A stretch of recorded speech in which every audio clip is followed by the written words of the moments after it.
Le 18 octobre 1915, l'empereur d'Allemagne, Guillaume II, inaugurait en grande pompe le monument du cimetière militaire allemand. « 14 mois plus tôt, l'armée allemande rentrait victorieuse dans Saint-Quentin le 28 août 1914. Dès le 1er septembre, des soldats allemands, mais aussi des soldats français et des soldats anglais, sont inhumés dans le tout nouveau cimetière de la ville de Saint-Quentin, le cimetière Saint-Martin, rue de la Chaussée-Romaine.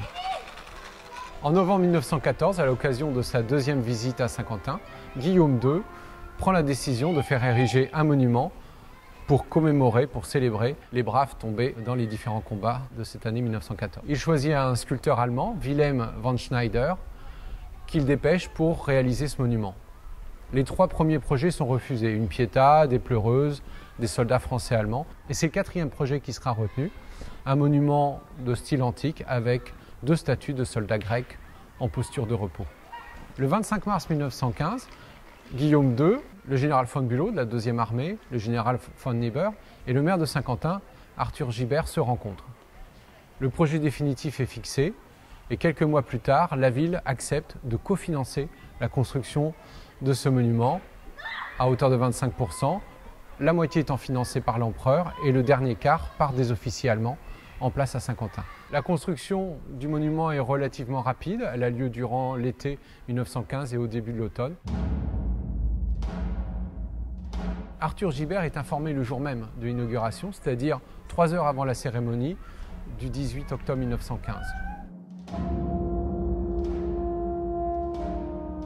La délégation civile se limite à 8 personnes. Le maire Arthur Gibert, 2 conseillers municipaux, le sous-préfet Léon Vittini et quelques autres personnes. Du côté allemand, Guillaume II est accompagné de tout un état-major et notamment de son fils Étel-Frédéric et de son gendre le duc de Brunswick.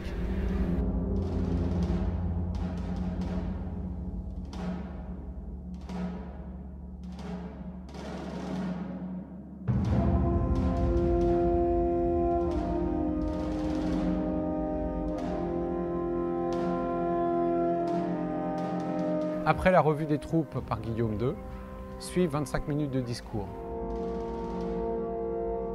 Au pied de ce monument gisent à cette date 112 soldats alliés, français et anglais, et de l'autre côté de l'allée, juste à côté, 528 soldats allemands. Ce monument, inauguré par l'empereur le 18 octobre 1915, a survécu au combat de libération de la ville le 1er et 2 octobre 1918. C'est aujourd'hui un monument historique que l'on peut visiter au cimetière militaire allemand de la Chaussée-Romaine.